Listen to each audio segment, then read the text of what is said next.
back. This video is number 1 of a 2-part series on a do-it-yourself back gate makeover. We got that dreaded letter from our HOA telling everyone in our neighborhood to update and repaint their back gates, and our gate needed a serious makeover.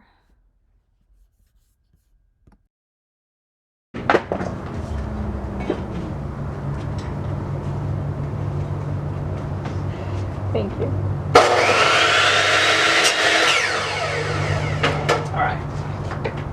Make sure it fits. If you remember in a fall front porch decorating video I did, one of the panels on the gate broke. I'll link that video below for y'all if you're interested, but it just snapped in half. So after that happened, and after we got that letter from the HOA, we knew it was time to get our gate fixed. You cut a sandwich. I just cut it. I'm like, This you don't have to.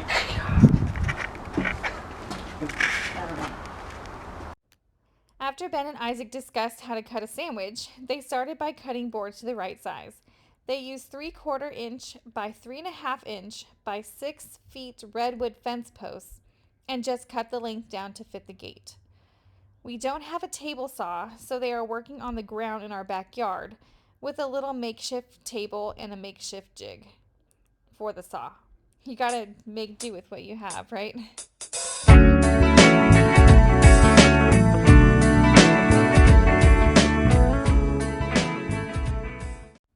This is a wonderful opportunity to work with your tweens, teaching them how to do everything you do so when they grow up and leave your house, they can be self-sufficient and be able to fix things for themselves or to build things that they need, or simply to change the oil in the car, because having to outsource all those things can get very expensive very quickly.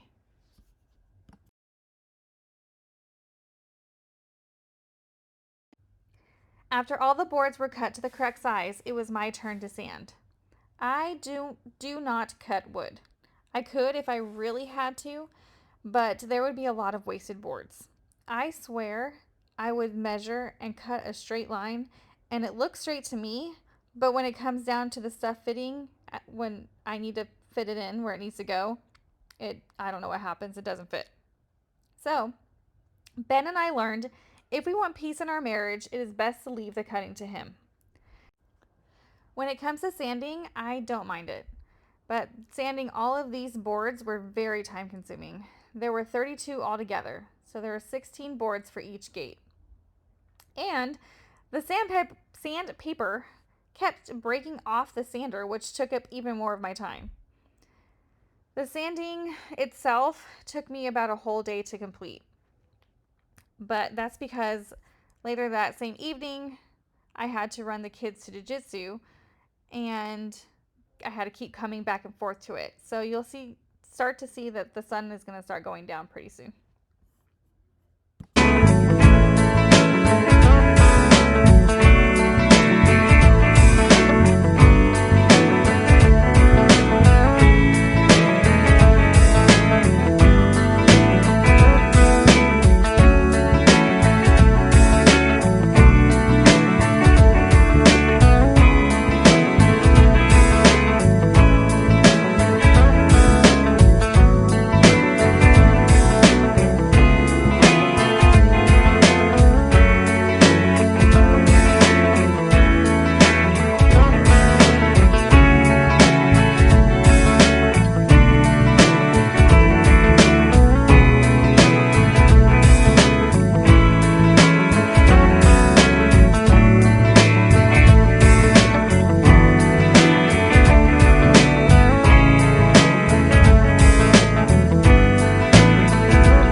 After fighting with the sander, I had had enough and I left it for the night. I was done with this sander. All right, it is now day 2. We have a little bit better of a system going on here.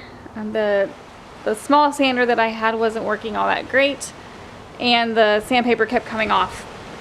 So we have this belt sander that we're going to use to try and make it go a little faster. We'll see.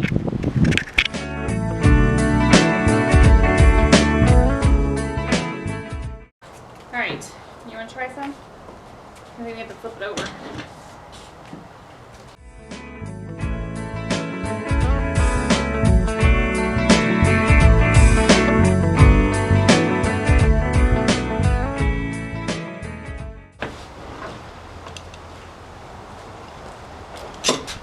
Don't go this way. Just keep it like this. Okay. Can you do it? You want to do it? Yeah.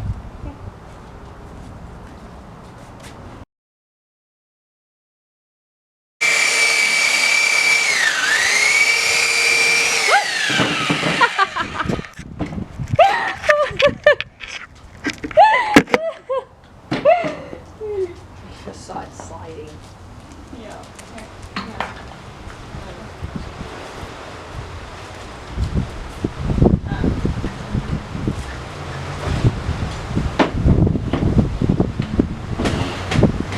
I'll just hold on to it over here. You should probably be wearing some glasses. You should probably be wearing some protective glasses. Ah, there you go. Not that loud. Too bad. The belt sander worked great. It was a lot heavier though, so you have to be really careful not to stay in one place and keep it moving or else it will mess up the wood. You also had to make sure that the wood is secure or it will go flying, as y'all saw.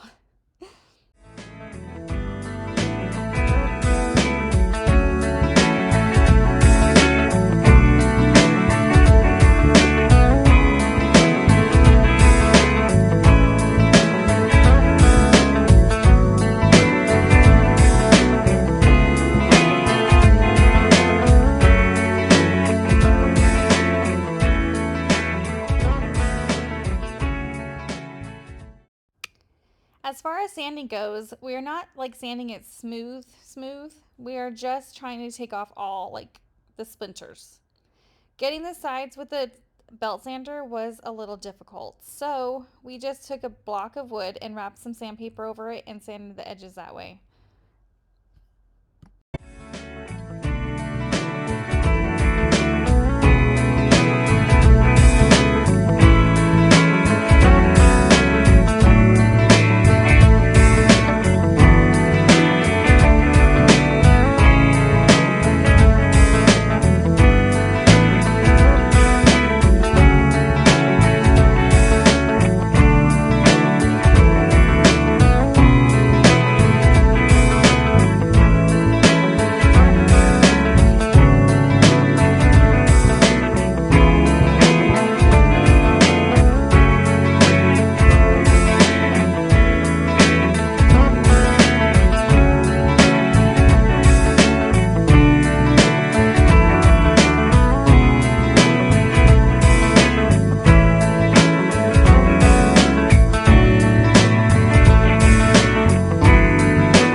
Finally, all the boards were sanded, and now we are cleaning up and prepping the space to stain the wood.